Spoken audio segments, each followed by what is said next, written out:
Baamun apiak tu Pak Ustaz, samo jo kayu tibarau. Ba kayu tibarau. Apa-apa nam berasal dari kampung, le tahu kayu tibarau. Di mana tumbuhnya? Di atas banda-banda sawah. Ba bentuknya?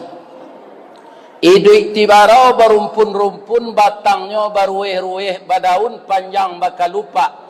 Jika dicaliak dari jauh seroman bana jo bantuak tabu. Dikunyah haram kok baraye, raso amba indak menantu pengicuh gadang mokironyo. Masuk ketek sabantuak jaguang di silau indak berbuah, bungo sahalai indak menaruh. Kalau inyo tumbuh di lereng atau di tanah ketinggian, capek tabuka rasionyo.